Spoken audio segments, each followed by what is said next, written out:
Why choose a Sleep Number smart bed? Can I make my site softer? Can I make my site firmer? Can we sleep cooler? Sleep Number does that. Cools up to 8 times faster and lets you choose your ideal comfort on either side. Your Sleep Number setting. Enjoy personalized comfort for better sleep night after night. And now, max out your savings. The more you buy, the more you save on beds, bases, and more. Plus, get free home delivery on any smart bed with base. Limited time. Check it out at a Sleep Number store near you or at sleepnumber.com today.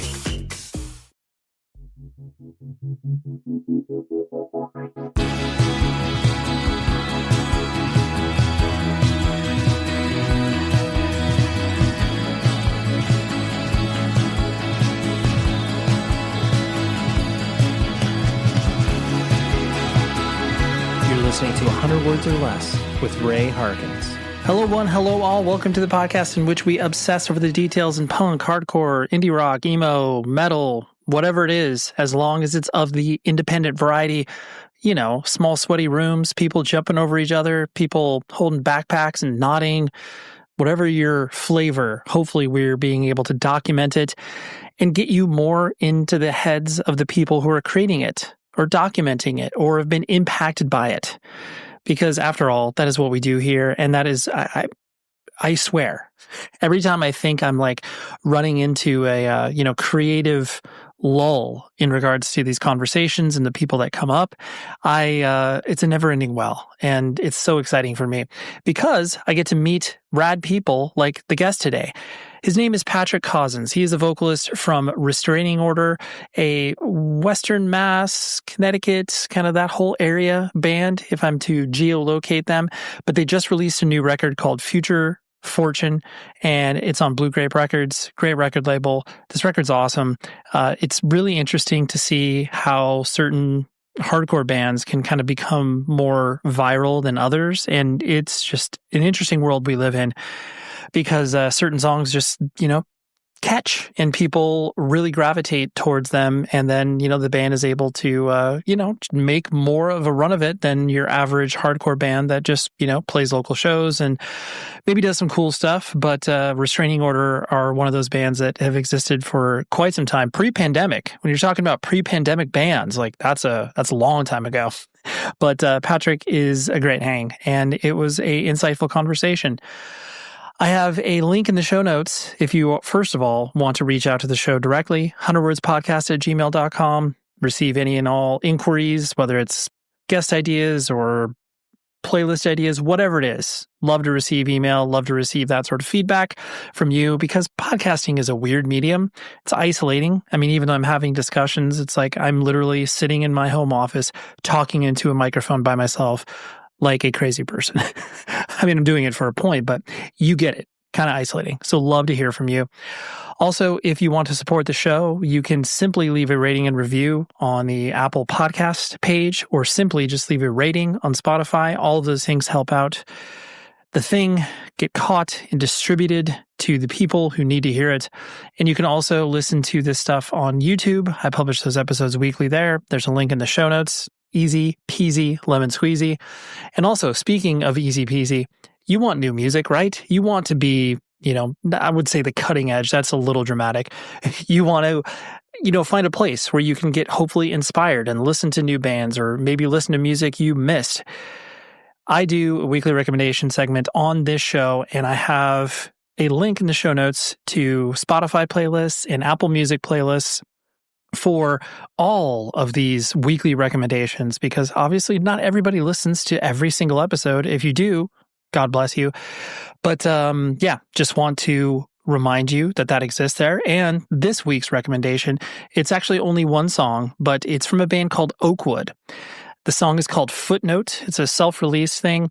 Oakwood is really, really interesting. I got a chance to see them about a week and a half or so ago here in LA. They actually sold out 2 nights at the Terragram Ballroom, which is like a, 500 cap venue. And this band, up until that week, they had never played outside of Texas. Great dudes, got to know them at the show, and, basically all come from the same scene as what we do if we are listening to this podcast. And they put out a new track. And truthfully, I didn't really care for any of their older stuff. And I honestly was not familiar with the band up until about 6 months or so ago. Really interesting story because the band's song just completely blew up on TikTok. They hadn't even like checked the band email because they stopped playing shows in like 2015, 2016. And all of a sudden people were messaging them being like, hey, do you guys know that like your song is streaming really well? And they were like, what are you talking about? And then they opened their, email and all of a sudden it's like show offers, all of this other stuff. And they're like, what the heck is happening? So anyways, it's a very unexpected rise to prominence. But this new song is really, really good. If you like Title Fight, Touche Amore, like all that stuff that was happening in the early 10s, you absolutely will love this track and this song. And truthfully, if you hated the band before, you probably will like this new song. Not putting myself in that camp. I did not hate them. I just did not care for their old stuff. But this new song is incredible. And I've been fortunate enough to hear the whole LP, and it's really good. You're in for a treat. So also, programming note, a personal note. My band Taken is playing some shows in November, and it's actually not with me, which is weird to say, but we're playing with Shai Hulud on November 13th, 14th, and 15th in LA, San Diego, and Garden Grove, respectively. It's really exciting because Shai Hulud was a formative band for us. But I, unfortunately, am traveling. I'm literally celebrating my 20-year anniversary with my wife. We're in Iceland, and these shows were confirmed, and the dates were in conflict, but I did not want to get in the way. So our good friend, Ian Fike, who played in a band called It Prevails, and he's just been a vocal advocate for not only Taken, but has done a lot of cool stuff within the melodic hardcore scene. He's singing for us, and it's going to be really weird for me being across the world watching stuff on social media with Ian singing for the band that I played in since high school. It's going to be a wild trip, but I'm so excited to watch my band play, even though I won't be there physically, but you get it. Anyways, come out to the shows because this is probably the last time something like this will ever happen for us. Yeah. Come to those shows. Like I said, Southern California, LA, San Diego, Garden Grove, the 13th of November to the 15th. So you can find tickets. You're smart. You can Google. Come out to those shows. Anyways, let's talk to Patrick Cozens from Restraining Order. And like I said, they have a new record out that came out probably in August. It's really, really good. I highly recommend you check it out. So let's talk to Patrick right now.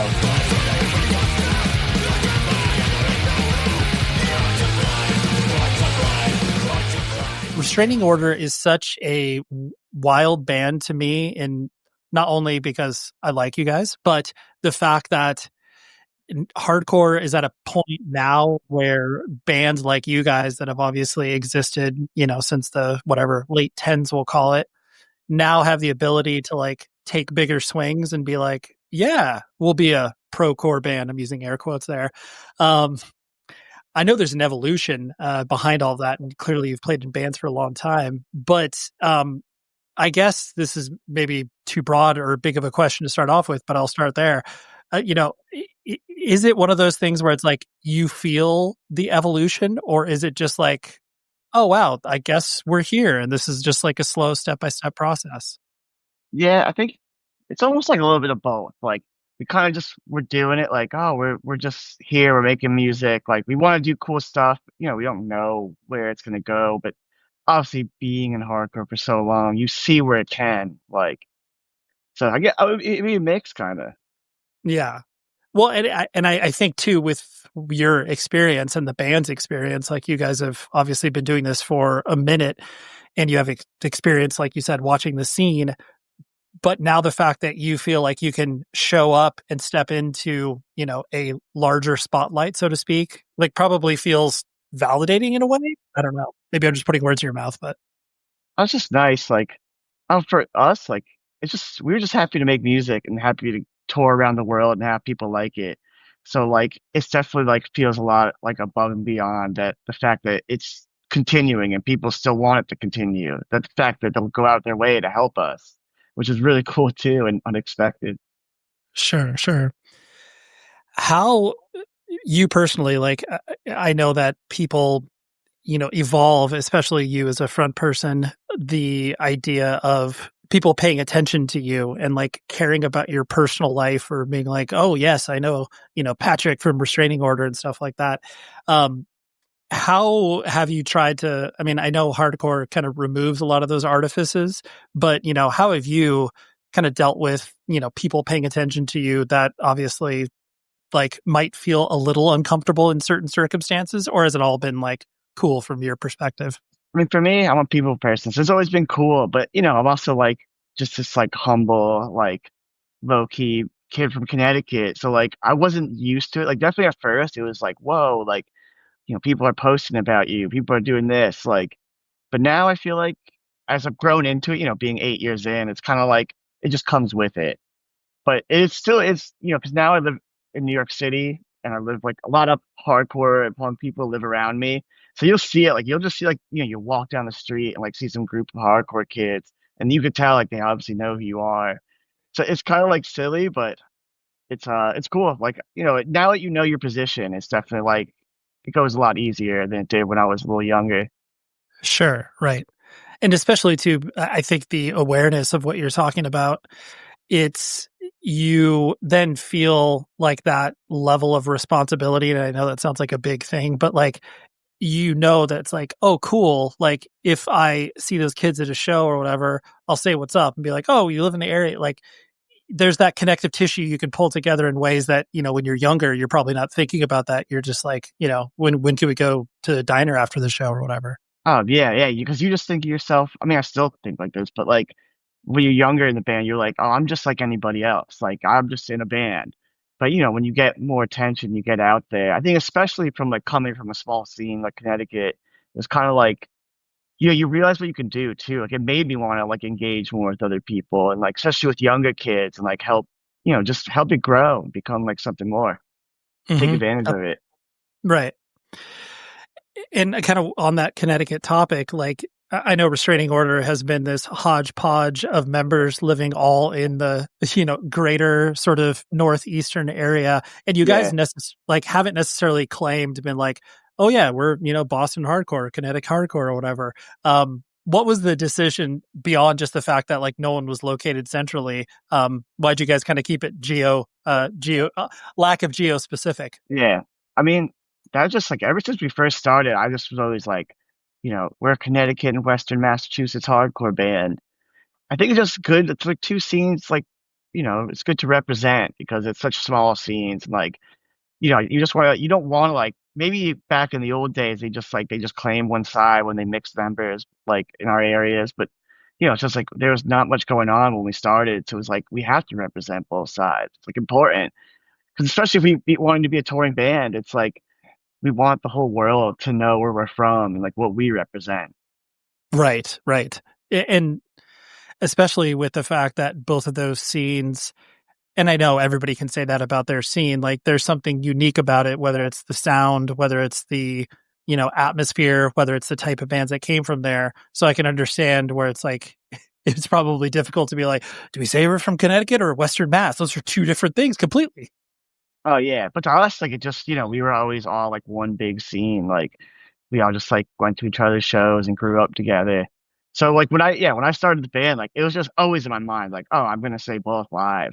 And people always bring that up to me. Like they love, especially like all the old heads. They'll be like, yeah, I love that you just do it, but not only do you do it, you pull it off, make it sound good. Like it is like one big state. Like even though you're calling out two different states. Yeah. And I know that your experience from touring, like, especially once you go, out west, and like, that's where I'm from. And for us West Coast people, when we travel out east, where it's like, wait a minute, I can drive like 5 hours and play like 7 shows, as opposed to like out here where it's like, there's so much driving that happens. Oh yeah. The, kind of on that similar topic, the your touring experience, like once, because I mean, you had experience before Restraining Order started, maybe to a little bit of a degree. Had you always taken to tour like a duck to water, or was that something you had to kind of like learn to understand how to take care of yourself? I mean, it is always a learning experience, especially with like, taking care of yourself and, being a singer too. I feel like generally though, I was always ready to tour. Like even before I was in a band, I did tours with my friends. I went to Europe for a month with like some of my friends in like 2014. So I was always like ready, but I feel like every tour, you definitely do learn more than the last. Like and you have to now. I think especially now, it's like you're doing month-long tours. It's like you got to be healthy. You got to, know what you're doing. It's not just like one big like, okay, we're just gonna have fun and not think about anything. Now it's like you got to plan. Right. Yeah. What was your European tour experience like, the 2014 one that you did? Who'd you go over with? I went with my friend's band, Caught in a Crowd from Cape Cod. It pretty much I went on a weekend with them, and I was just becoming friends with them, and they were like, "Oh, you have to come on every tour with us," but I always had work, so I couldn't do it. And then one day they were like, "Hey, you want to come to Europe for a month?" Like, I was like, "Oh, well, I have like 2 grand saved up randomly, and like I don't have a passport, but I'll go get one." And then it just happened, and it was awesome. It was definitely like I always think back at it because our bassist Keith was on that tour too. And we were just like, how did we just do a month in Europe? It's like you're just young though. You're like I'm 20. I was 23 at the time, so I like didn't think about like being exhausted or being anything. I was just like I never thought I was gonna go to Europe forever.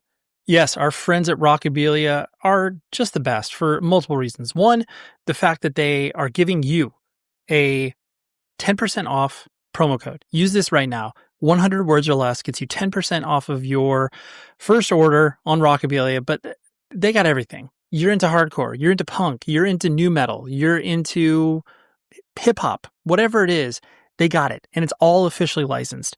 I love what they do during the month of October because they do all these really, really cool limited edition pieces of merch, whether it's something like a silkscreen poster from Cradle of Filth or whether it's a limited edition Cold Chamber shirt. I bet you didn't think I was going to say that, but it's really cool. They have very creative ideas. It's all officially licensed. That means the bands get paid. You win by getting a piece of high quality merch, and then you get to support an independently run business. I mean, there's a win-win-win scenario if I ever heard one. So go to rockabilia.com, use that promo code 100 words or less for 10% off your first order right now. Going back to your introduction to like punk and hardcore and stuff like that, I presume that was obviously in Connecticut. And how did those doors, I guess, get open to you? Was it friends exposing you? Was it, the dawn of the internet? What was the entry point? I mean, the real entry point is just like my dad like is really into music, so that's how I like first found out about punk stuff. Then I went into like hardcore punk, and I just kept going up. And then in high school, I started making some friends, and like they would have their bands and their own local shows.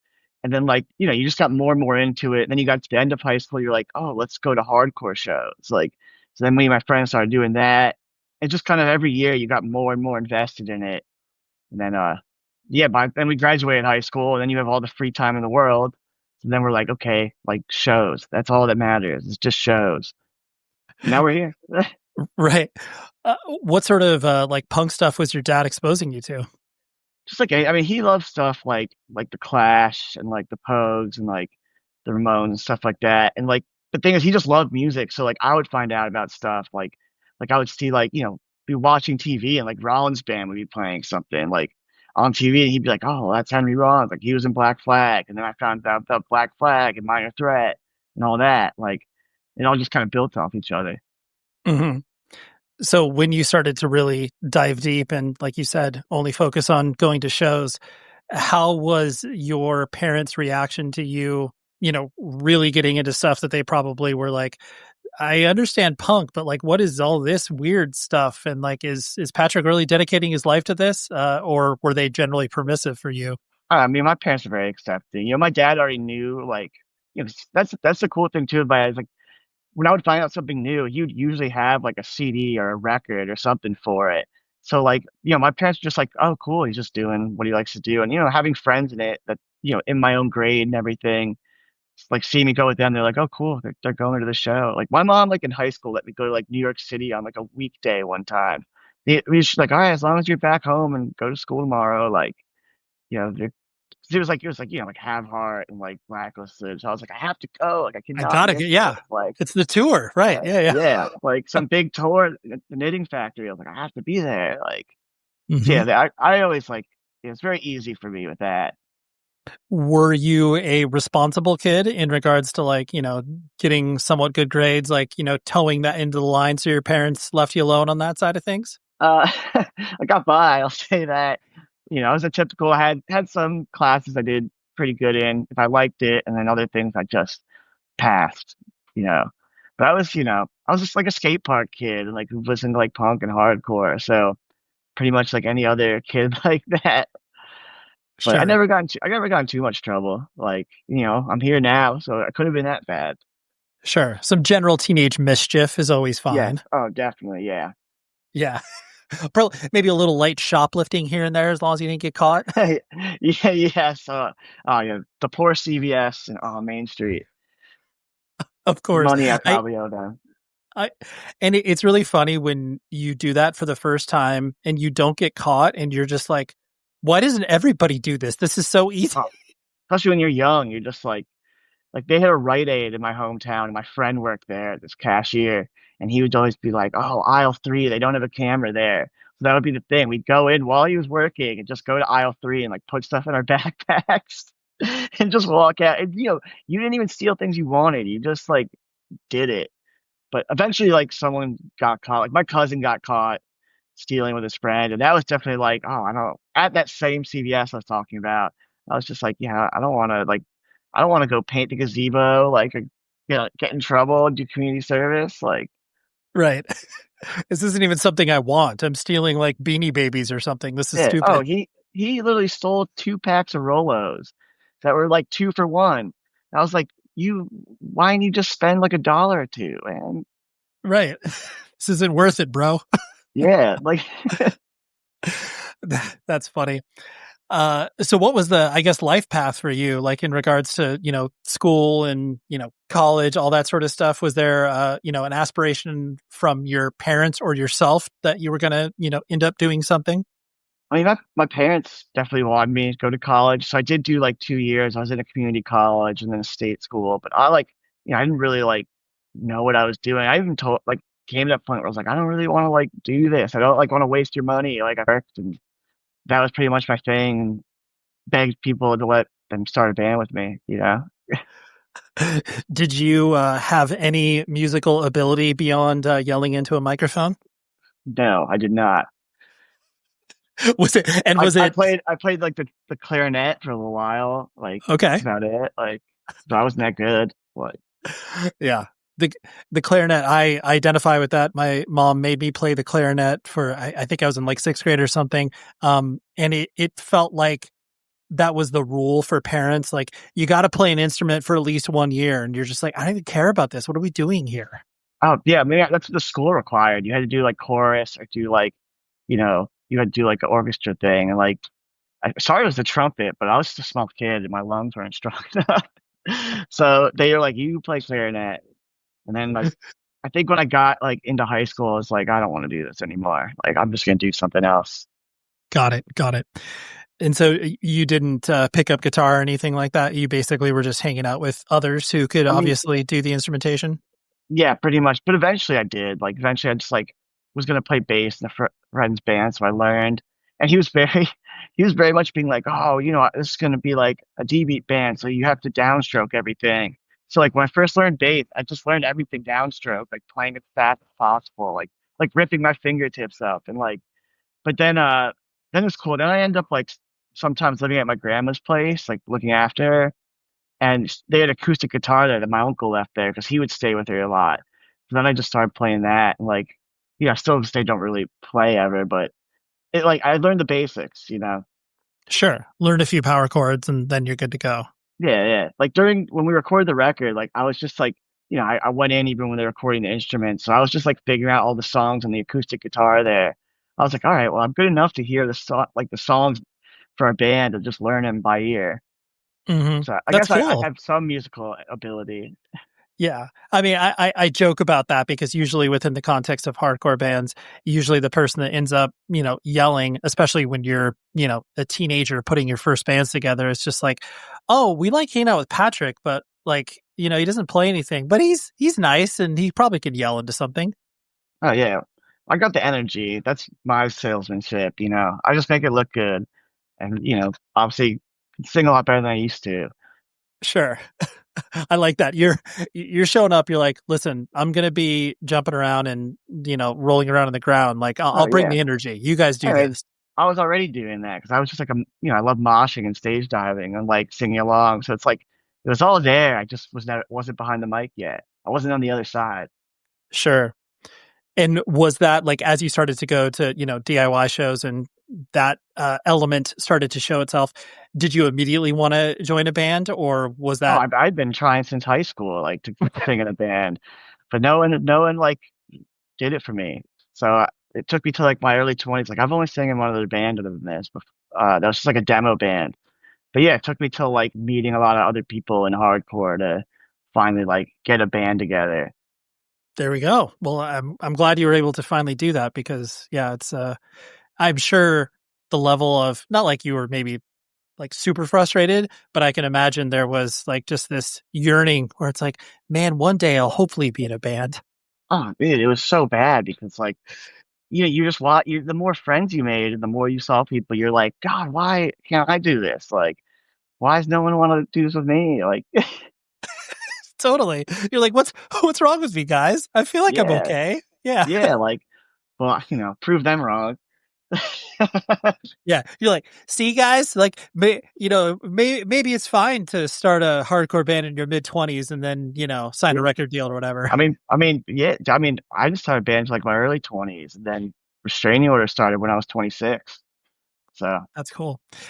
Did you feel like because and that was actually something I was going to ask as well. Do you feel like because you were, not 17 years old and, just being an idiot? I mean, you're slightly smarter than you yeah. were then. I mean, we all are. But did you feel like you were, I guess, better equipped to, play in a band at that juncture? Or did you still feel like you were completely learning as you were going? I mean, I was definitely always learning, even to this day, but it definitely feels like I think about that, like, oh, if this started at, instead of 26, started at 16 or 17, yeah, I would like, I mean, we probably, who even knows we'd be a band anymore? Like, I'm happy it started later because we all like, we knew the drill going into the band. We're like, okay, we know how to do this. Like, we're still learning, but like, we've seen it before. Like, a lot of the band's been in a million bands and toured before.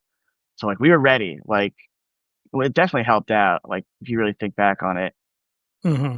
Right. You knew the steps you needed to take in order to like put together a tour or put out a demo and stuff rather than really having no idea what you were Yeah, doing. rather yeah, exactly, like, it's nice, like, it's definitely like, okay, like, a lot more mature about things, like, we're still young, but, like, we're gonna figure it out, like, we know what we want too, like, that's what's cool too, it's kinda, like, semi-knowing, like, "Okay, I know what I wanna do with this," instead of just, like, just being, like any other hardcore person, just figuring it out, like, on the go.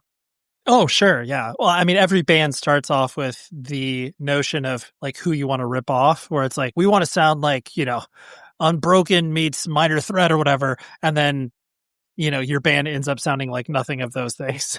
Something that makes me incredibly happy is the fact that vinyl is not only back, but people need a place to display this vinyl. And that is where our awesome sponsor, Wicker Wood Works, comes into play. First of all, go to wickerwoodworks.com and use this promo code 100 words for 10% off of orders of over $500 or more. This company is great because I don't care how big your vinyl collection is, small, medium, or ridiculously silly large, because that's what I'm at. It has a solution for you, whether it's something small, a statement piece that you're like, you know what, I'm going to put this in the middle of my living room and it's going to look awesome. It's going to display my record player and it's going to display some records and we got it. Wicker Woodworks will have your back. Their production time is 2 to 3 weeks. All of their stuff looks incredibly custom made. Like you ordered this yourself with these dimensions and it fits perfectly into your space. That is the care and dedication that Wicker Woodworks has, which is sometimes a little hard to say. Wicker Woodworks. I kind of trip over my words. But anyways, they source all of their wood from the Pacific Northwest, where they're based in Portland, Oregon. And they ship it to you fully assembled. So you don't have to figure anything out. It's not like a ridiculous piece of IKEA furniture where it'll take you, 4 hours to assemble. Wicker Woodworks knows what's up and they get it to you lickety split. And great company. Love them. So use the promo code 100 words for 10% off of orders of $500 or more. Use it up. The notion of, starting to put together Restraining Order and kind of like you said, just, being excited to like play in a band. When people started to, show you a response and start to pay attention to what you were doing. Do you have some moments that stand out to you as far as like exciting things that you recognize in your own head, whether it was like putting out the demo or just like, opening for a cool band or whatever? Do you have any of those moments that stick out to you? Oh, there's so many because it just like I feel like it just keeps happening in different ways like every year. But I just remember putting out the demo and I was just like, okay, like first band was cool, but we were like just like this Connecticut demo band, like just doing our thing and like everyone kind of started to break off and do other things. So like, I was just like, well, I have to figure out something new. So getting asked to do this, put that demo out, and I was like, people just loved it. And I was like, I was right away. I knew too because we played like a show before we even had a band name, just as we were all at a show. And like all our friends were super pumped on it. So I was like, oh, I can't wait for this demo to come out. Then we put it out and I see all these friends posting it and psych. And I was like, okay, I think we got something. And then it just kept building, like kept, and we play America's Hardcore Fest every year, and it was in Boston. That's kind of like our big like home fest.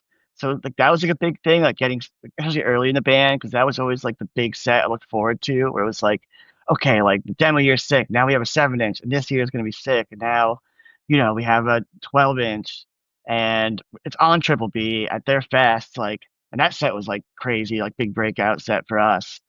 But it's just cool. Like every year we got more fans. Every year people got more hyped, and like they were very like it was a lot deeper than I thought it'd be. Like when people explain why they liked it, I thought it'd just be like, okay, your band's like fucking rad, man. Like this is sick. But everyone like saw what we were going for and saw our vision. I think saw people like us who just understood hardcore. Hmm. Yeah, and I think that's really probably exciting for you, where it's like there is this notion, especially as hardcore is obviously as big as it ever has been, or potentially ever will be. We have no idea, but many people are connecting to different aspects of what makes that important to them, whether it's the moshing or the, sick riffs or whatever.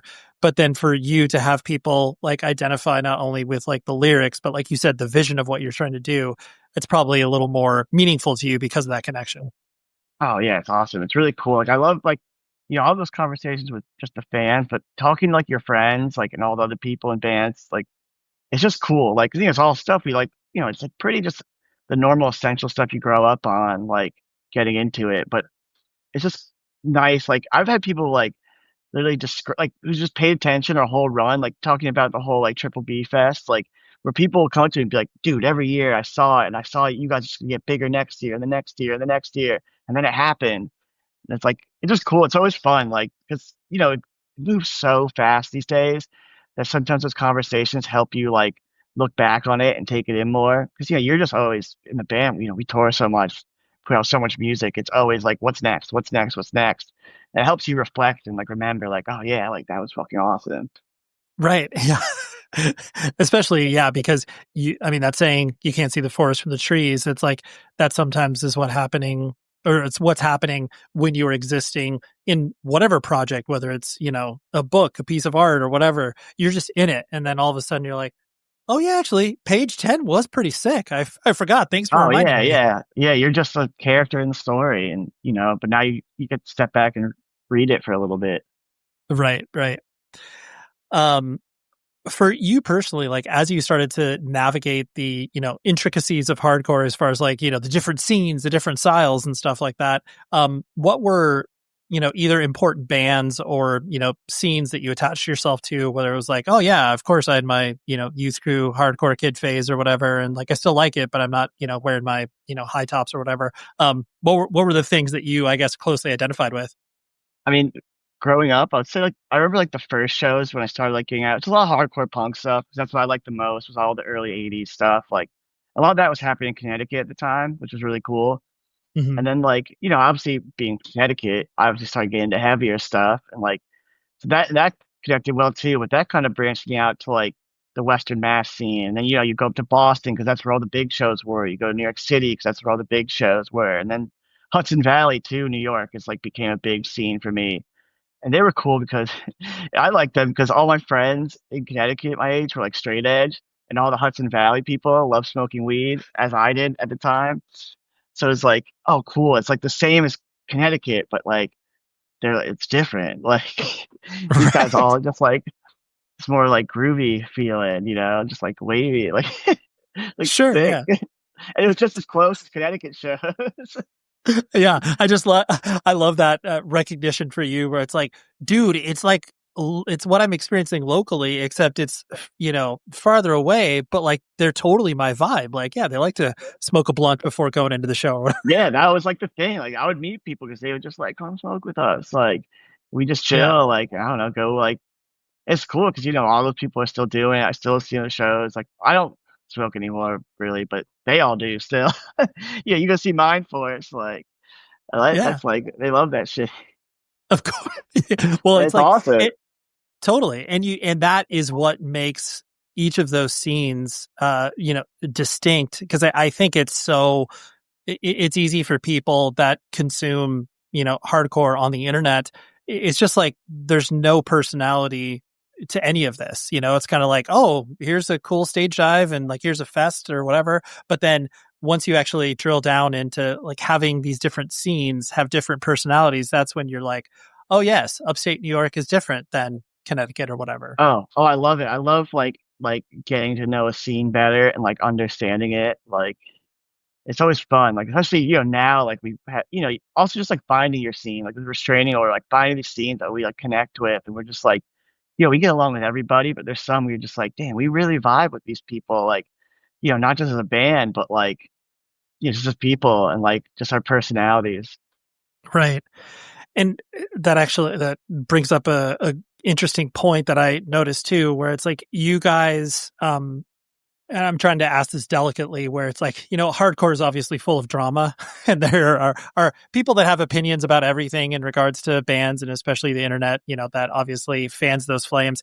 You guys have kind of always existed in that space of like, oh yeah, like we'll play with anybody, we'll tour with anybody. Like, you're very even keeled as far as a band is concerned. Like you haven't rocked the boat in a way that's going to make people pay attention to you from a negative perspective. Do you think that's just a function of who you guys are as people because you love to vibe out with everybody, or is Yeah, not like I'm saying that's like a calculated like, oh, we have to make sure we can get along with everybody so the internet doesn't hate us? Like, is that yeah, is that reflective of you guys? I mean we're just completely ourselves and like I said starting the band in our like mid later 20s everyone already knew who we were for the most part so it really is just like it's not thought at all. We were just rocking and we're down to jam with anybody and we just love hardcore. So like I think it's just basic and simple and people see it for themselves finally and they're like, oh, it really is like what I thought these people were like or what everyone else from like their scene said they're like. And we're just simple people. Like I think, that goes a long way these days. Sure, right. It's like there's no ulterior motives for what you are doing. Like everything that Restraining Order has truthfully achieved has all been because of either the relationships or the genuine connection to the music. It's not like you like, here's this overarching business strategy. We can't wait to become a procore band or whatever. Oh, yeah, we just play and just, have a lot of respect and that obviously goes a very long way. Yeah. Yeah. Um, so as the band's like, coming out of the pandemic, like once you guys, you released music over that period of time where no one could play shows, I think everybody does recognize the fact that, hardcore definitely changed in those years where the amount of people paying attention to stuff was much greater than what it was prior to the pandemic. Um, for you personally, like what have you noticed kind of change besides like maybe shows being bigger or, people paying closer attention to your band? Has there been any things that you have noticed or observed? I mean, it's just the basic thing, which is a huge uprise, a lot more people. But I think I feel like a lot of people like even though there's always people like this, people became a lot more like open to like everything. Like I know there's certain things still like how hardcore always is, where they'll sell more than others, but it felt like kind of going back to like that open-minded approach where it's like, oh, I'm just gonna like you see a lot more mixed bills. Like you see like it's like, oh, we're just gonna listen whatever's hardcore, we just want to see it and take it in. Just Which cool. is cool. Yeah. Yeah. It makes it, I mean, a lot of people opine about like the, when you see crazy flyers from the 90s or whatever, where it's like, oh my gosh, this, Get Up Kids played with, freaking Bold or whatever. I'm just making these things up, but like, that's like Connecticut, like Hatebreed with Youth of the Day, like and Bold and Death Threat, like goddamn, right. that's a great show. Totally, totally. And it seems like you guys have had that approach as well, where it's just like, dude, we can rock with, Citizen just as much as we can rock with Fucked Up or whatever, where it's like, Yeah, we'll show up and play to anybody. exactly. Yeah, we'll do that, and then we'll go play with freaking Tsunami and Painted Truth, and then go play with Scowl. It doesn't matter. Evilgreed.com is the awesome place where you can buy heavy music merchandise and records. And first and foremost, before you go to their website, lock in this promo code VINYL, VINYL. You know how to spell vinyl because they got it. But truthfully, that will give you 10% off of your first order. And this code is only active for this show for a month. So use that code and get excited about what you're going to purchase, because I don't care if you're into super heavy bands like Full of Hell or Blood Incantation, or if you're like, you know what, I want to pre-order the new Spaced EP that's coming out on Pure Noise, or I want to, dial into the new Speed record, whatever it is, they got it. But it's all heavy music, okay? There's nothing that's light on their end of things. But it ships worldwide. They have exclusive colors of vinyl. They have amazing merch. Truthfully, I've ordered from them multiple times, and I get so excited when the package lands, because not only do they take really good care of packaging, but it just feels like, a gift that you got for yourself in the future or in the past that your future self gets to benefit in. Anyways, evilgreed.com, go browse and have fun shopping, but please use that promo code VINYL for 10% off your first order, and that way they know that the show sent you. So enjoy. Once the band started to have, for lack of a better term, like business around you, and I use that in air quotes because, the moment that you get paid $100 to play a show, that's when business enters the equation. Do you like that aspect of the band? Is that something that you try to, keep at arm's length, or what's your opinion on how you kind of, handle the business, so to speak? I mean, obviously, especially the more you tour and you're doing tour packages, you kind of have to pay attention to that side, because you got to survive. You got to make sure you get yours, but at the same time, it's like, luckily we never had to really like, you know, sacrifice anything for the business side. Even now, assigned to a new label, like they just let us do whatever we want. Like as long as we're just doing it and keep pushing it, which is like what we already wanted to do. We just wanted. It's just nice to get like someone else to help us, like, and get to that next level. But like, I don't know. It's funny, like, 'cause, obviously this always comes up now, like new label and booking agents, all this. But I still like don't like spend too much time thinking about the business side. Like I just do just what you need to do. Like, make sure, things are sorted out right. Make sure like, we have the year planned out, make sure the money's right. But we don't ask for much. So we just really just want to keep surviving and keep doing what we love. Yeah. And that's a great approach for, longevity. Like if you have expectations, but those expectations are realistic, as opposed to, oh, we have to be this, in order to like make this quote unquote worth our while. And it's like, well, sometimes you can't make that worth your while, but you can still continue on with the band. And then maybe at some point, all of a sudden it changes, it can change the way that the band is viewed from a business perspective. And all of a sudden it's like, oh yeah, we get another 5 years in the band or whatever. And it changes how people view their own bands. Like it really, that's one of those things that definitely post COVID. It's like with the business side, obviously the uprise of it, it's like become like a huge band killer. I feel like, where people feel like they have to get to that level. And if they don't, it's just like, oh, well, why are we doing this? And I get that to some aspects, but it's like, just why don't you just keep doing it if you love it? Like, never mind the business side of it, or like how your band's viewed by that. Like, just keep doing it like you did before. Right. Keep rocking. Right. Yeah.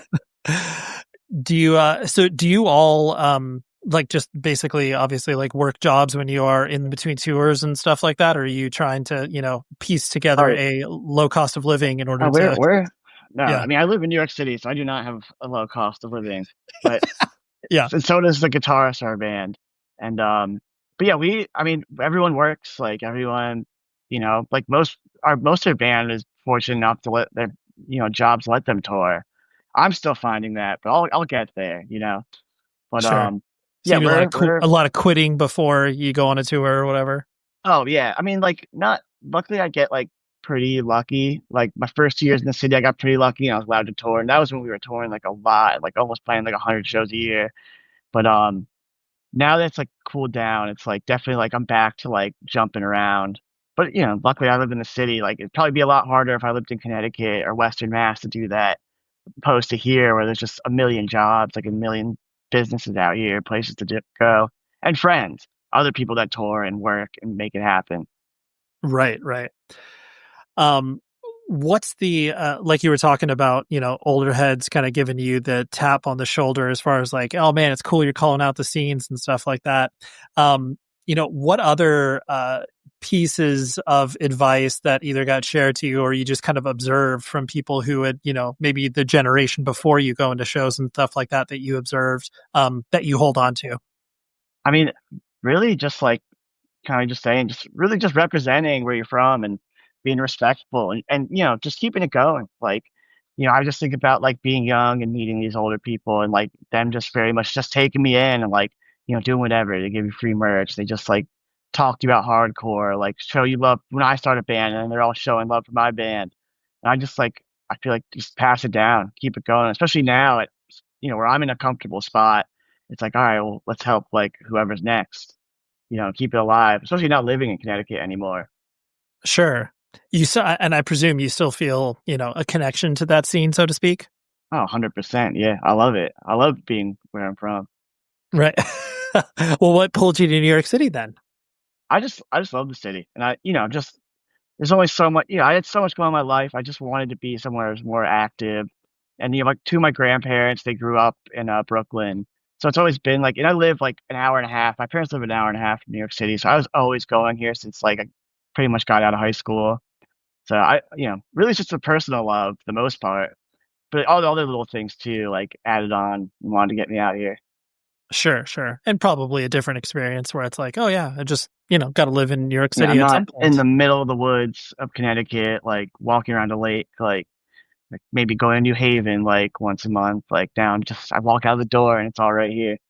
Right, right. Yeah, everything's at your fingertips. Yeah. Um, as far as like the kind of the flip side, like what you're observing with, younger bands and, people coming into the scene, what are you either, noticing from either changing or a lot of things that are similar to the way that you guys, kind of conducted yourselves as a band? Are you noticing any differences there? Um. So. It's just like it's definitely different. Every generation as you get older is going to be different, and you got to kind of see what their vibe is. Like obviously, there's a lot more things on the internet these days. And but it's nice for the band. Like we never had to like change up anything. We just keep going with it. They find you. So like, and I feel like that's one thing. A lot of these younger kids are definitely like reaching out, trying to find anything new once they get hooked on it. Which is cool because that's really the same as it was for any of us. Like the second you found it, you're like you kept being like, well, what else is there? What's next? What other like styles are there? What other bands? Sure. Right. It's like there's now it's easier to find stuff, but it's the enthusiasm to keep digging is what will hopefully, Yeah. mimic the experience of, what your experience or my experience was. Yeah, it's like pretty much like same thing, just in a complete different way. Things are Sure. so much more accessible, so Right. and bigger. Sure. Sure.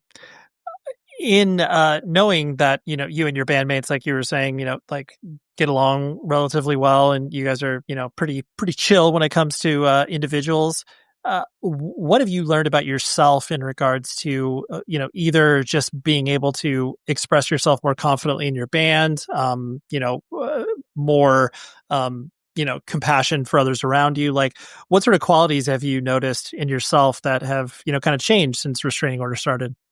Oh, so much. I mean, I feel like every time we write a record and after all these lyrics, I just kind of learn something new about myself. I won't even realize at the time until I could listen back and I realized like, dang, maybe this song is deeper than I thought it was. Like, but it definitely made me a lot more confident. I was definitely very like introverted person and kind of shy, like not when I'm around my friends, but like meeting new people and stuff. And now I feel like a lot more outgoing as a person. I think it pushes you too, because when you get fans, especially like of anyone, it doesn't matter, older, same age, younger, it just like makes you want to engage with these people, and it gets you like, since they like what you do, it makes you very confident in what you do. So I think like, and I noticed it just like even writing like every record, I like push myself to write more than I expected, or like be more honest than I was before. So I always find that like it's really cool looking back like every year and being like, dang, like I wasn't like this like 2 years ago or 4 years ago, whatever like that. And it's interesting to see what's going to happen in the future because I'm still growing. I feel like, and it's fun to grow with the band and have this like outlet that helps you kind of fast track that and make it even like easier to do. Sure.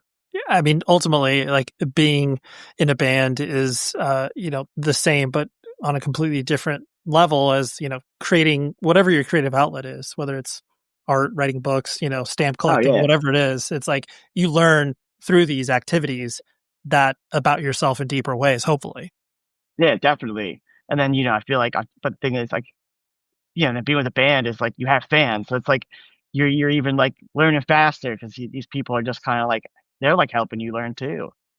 Sure, it's a good point. Yeah, they are growing up either alongside of you or are being influenced by what you're putting out there, which is incredibly exciting. But then also probably scary in some respects because you're just like, man, I better not mess this lyric up or whatever.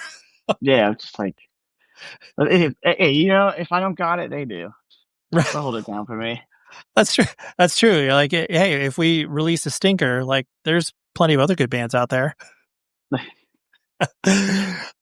um, with the like you said, being able to like start working with Blue Grape, and like obviously that's a distinct step in a direction that is, still obviously you guys are controlling it, and I've known Dave over at Blue Grape, and he's a sweet dude, so it's not like you're signing with a suit or whatever.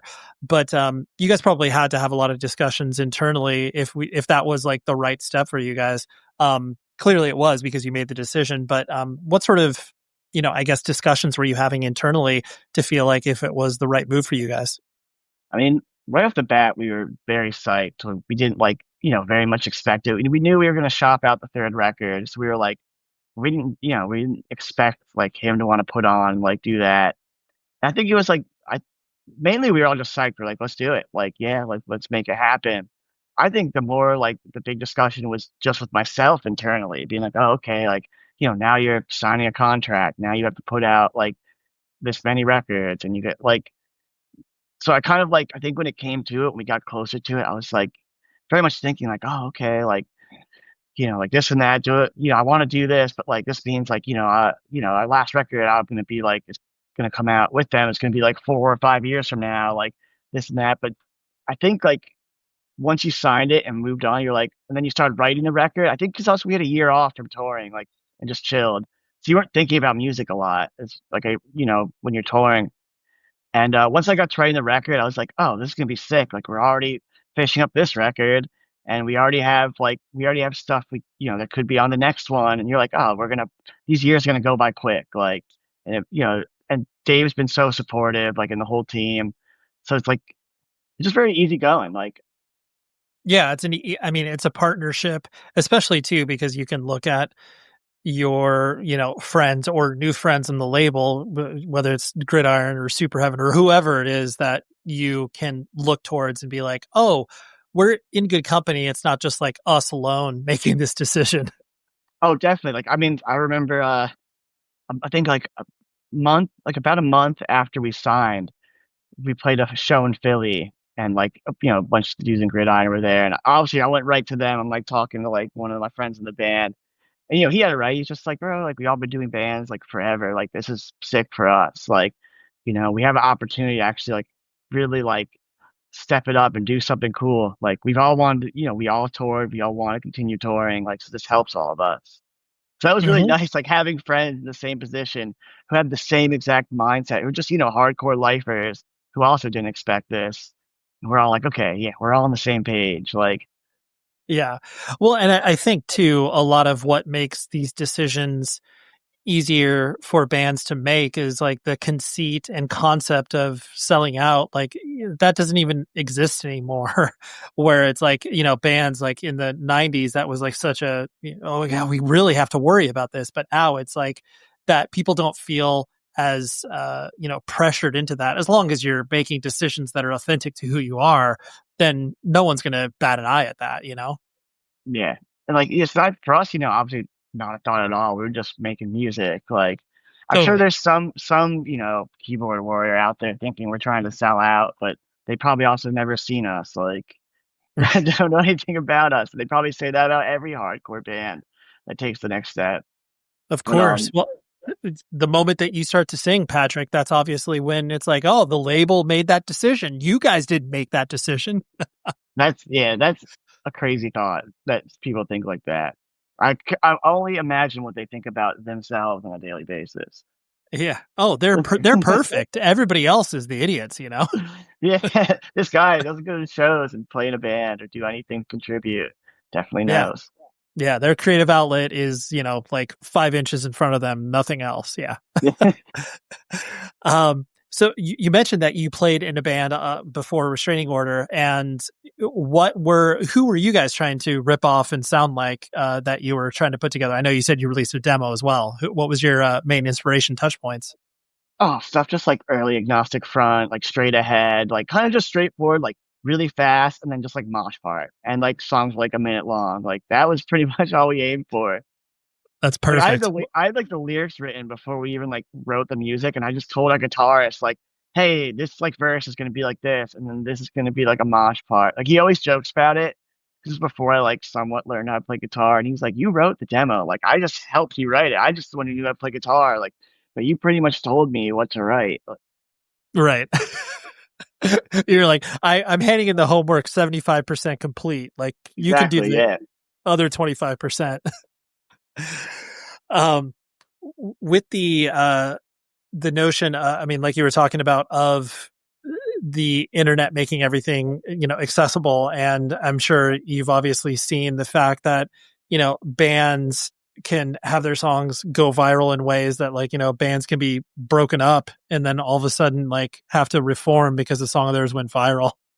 And, how, the pros and cons in your head of like what you've observed about that sort of, song getting captured by people that maybe have no context about whatever scene or genre it comes from. Do you put much thought into it, or just kind of like, yeah, let it ride until it's something terrible?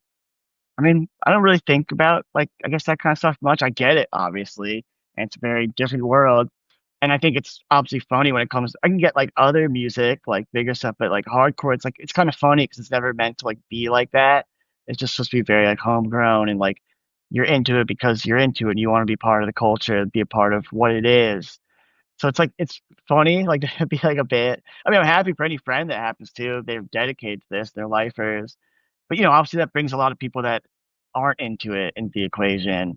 They're just gonna stop by and be like, "Oh, I'm gonna go to this fest, like just 'cause I heard this song, that went viral or whatever like that." And then then they disappear in a year and they're over it. Totally, totally. And I think the thing that I'm noticing in just the conversations I'm having with, friends and other people, where it's like like you were talking about, people connecting with Restraining Order in a real way, and like knowing where it's like, being like, oh yes, I know Patrick sings for Restraining Order, and like having those connections, as opposed to just like hearing a song in like, some sort of, TikTok or whatever, but then they maybe know the band's name, but they know nothing else beyond it. So there's like not that deeper connection that obviously happens because people aren't, doing the research beyond that. And that kind of, it doesn't make that connection as strong. Yeah, yeah, and that's what this is all about. That's why we all know each other, and yeah, you'd see that, or like, or even it won't even be like a song that's big, just like bands that just like they see like they'll see like especially you live in New York City, it's like they'll see a show selling out and they'll be like, oh, I have to go, it's hardcore related, and then like you see like your friends not getting to the show because it's sold out, and you're happy it's sold out like for everyone involved, but you're just like, oh, well, some of these people like I don't even know if they like care, like they just like see it. It's what's hype. Like it's like going to the club or something. Like I just want to go because everyone's trying to go. Like It's true. I mean, no shots against this, but maybe slight shots, but just like the conceit of, an emo night and like these things that, whatever, 10 to 15 years ago, you'd just be like, wait, people are doing this? Like, that's crazy. But, like that's just people getting in a space and nostalgically singing music, Yeah, I guess. I guess that's what they do. yeah. Maybe there's going to be a hardcore night, obviously. That's that's definitely how it felt for like a split second. Everything's like a lot more chilled out, especially out in the Northeast than it was. But it was definitely just like seeing that. I mean, it was cool playing it when you go to shows. Be like, I don't know anyone here, but it's sold out right away, and we're headlining. It's just wild. Like, Right. like that was like the first tour back. But now I wonder. I was like, where do those half those people now? Like, there's still obviously a lot of people made it out of it and are still doing it, and it's awesome. And that's anything in life. You just kind of like things get hype and they go up and down, and you Hmm. kind of just pick out the people that are gonna stick around. Yeah. Well, not everybody's an idiot like you and I that are just dedicated to this dumb thing. Yeah, I mean, true. Yeah. You're like, you said it. Yeah. No, I mean, I love it. I love it, but same. it's yeah, it's definitely like it's cool, like being a band and being a part of what's happening now. So it's sick to be like to also just get back and let them, find a love for it. Yeah. Cause that's also the exciting thing that you were able to participate in because, truthfully, and I know that many people have strong opinions on the idea that, like whether it's reunions, old people being involved in hardcore or whatever, and I'm using air quotes on old, but like punk and hardcore has always been a youth movement, but at the same time, punk and hardcore has never been able to like age in the way that it has now, where it's like now it's existed for 60 years. And so it's like, well, yeah, now you're going to have a 60-year-old at a show. And that's fine. Yeah, I mean, it's just been around so long, so it's just like, it wasn't like my old heads days where it was just new. Like it was just still evolving. Like you look at like the 80s going 90s. That's just like 90s people still are around. Like even the 80s people. It's like, but that was like they were inventing things in real time and like making things we didn't hear. And now like now we're a part of just so much that like we're just continuing it like in our own way. Absolutely. You're part of the tapestry, as it were, Yeah, Patrick. yeah. The last thing I'll hit on is the, I guess, sort of excitement for the rocks that you haven't turned over. Because, like, truly, the band has done a lot from especially the international touring perspective. There's been so many people who, like, never get to go to Europe or Japan or Australia and all these places. You've been to Japan, right? Or no? Yeah, we did a whole Australia Asian tour. So yeah, we did that in Southeast Asia. We did 2 days in China, which I never thought I'd do. So Was there any scene in China? Like, I mean, I know that there's a scene everywhere, but like, how oh were yeah, those definitely. shows? Okay. Both the Beijing we played Beijing and Hong Kong, and both shows were very sick. They Really? got people, yeah. It wasn't like, the hugest thing, but there's you still have like 100 people in there and they're all going crazy because, American bands never really can make it out there. Sure. Were you, and I know this is like a very cheesy question, but just like, were you, I guess, intimidated trying to go into there or going into other far flung places that you're like, I don't know if we should be playing shows here, but they sound, yeah, we'll try. No, never afraid. But China was definitely something different because they were, telling us all this stuff like just be careful, like cover your tattoos, like delete Instagram off your phone. In the end, it not being a big deal, but a lot of like just in cases, like, you know. So Yeah, we made it through. We that's played, cool. we rocked. Well, with that, what are the things that you, I guess, are on your band bucket list, so to speak, where you're just like, man, I want to do this. I want to accomplish this, just for your own personal, I guess, goals, as it were. I mean, obviously, just continue to play the world. We'd like to go back to South America because we only played Colombia, so we'd like to do something down there. We want to do a Scandinavian tour, which would be awesome. Really, we just want to keep playing and play. Even go back to places we played, but play different cities there because there's so much of the world, and Hmm. it's cool. Like like you're saying, all these rocks we've turned over. Like I feel like with going to this new label and this new world, like there's a lot more rocks to turn over now, and we don't even know what they are yet or what's under them. So it's cool. It's very refreshing, and you're kind of like, and even personally, for me, it gives me a lot more in my own personal life outside the band to just get more involved with music and see what happens. Sure. What, I guess on that, like, what do you do you want to express yourself differently musically? Not saying that it's like, oh yes, like you got to start a side project or whatever, but like, are there other things you want to do in the context of music from aside from Restraining Order? I mean, right now, when it just comes to making music, I'm just gonna do Restraining Order. Obviously, like in the future, there's other things I like to do, like when these days come to an end.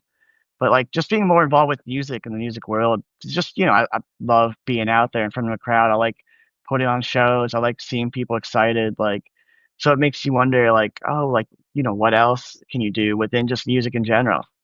Mm-hmm. You can join the Blue Man Group, Do anything, like yeah. I mean, it's cool with like Blue Grape and like our booking agents are all based like in Manhattan, so it's like it's right there. Like I live in New York, and Blue Grape's still fairly new. So it's like They kind of are. growing with the label. So it's cool to be like have your own involvement with it personally, not just as a band. There we go. That was Patrick. And like I said, Restraining Order just put out a new record. You need to check it out. That is ostensibly the reason why he's here. But I would have spoken to him even if he didn't have a new record out. And huge shout out to Shane, his publicist, for putting this together because I love Shane and I love working with him. And when he brings me good ideas, I am 2 thumbs up most of the time. And I'm honest if I don't like a band he's pitching me. Anyways, next week is... I can't believe I get to say this because, he's done interviews and he's out and about promoting stuff. But the fact that I get to talk to Bill Stevenson from The Descendants, who it was a wild conversation because he was basically pacing around his house because that's how he does interviews. And it was funny because it was on camera for myself and him. Obviously, I don't release these in video, but I just like stared at his ceiling as he was walking around his house, manically talking to me in a good way, because as anyone who has listened to Bill Stevenson speak understands that, he's a very manic individual and good energy, but definitely just like strap in, here we go. But Descendants are a huge band for me, and I love the fact that I get to collect another member because I had Milo on the show, I don't know, some maybe 2 years ago. I can't remember. And then I've had Stephen Egerton. So, we're getting close. We're almost collected the whole band, and I love that. So anyways, next week, Bill Stevenson from The Descendants and a million other bands, which I won't name because you're smart. You know them, right? Yeah. If you don't, then Google it. Anyways, until next week, please be safe, everybody. Look, it's okay to make some financial mistakes. We've all missed payments, signed up for cards we didn't need, or ignored our credit scores. You're not alone.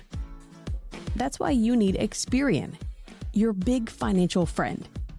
The Experian app helps you check your FICO score, find ways to save, and get matched with credit card offers that fit your needs. Some cards are labeled no ding decline, which means if you're not approved, they won't hurt your credit scores. So yeah, it's okay if you haven't been the best with your finances. That's why you've got Experian on your side. Download the app for free today. Applying for no ding decline cards won't hurt your credit scores if you aren't initially approved. Initial approval will result in a hard inquiry which may impact your credit scores.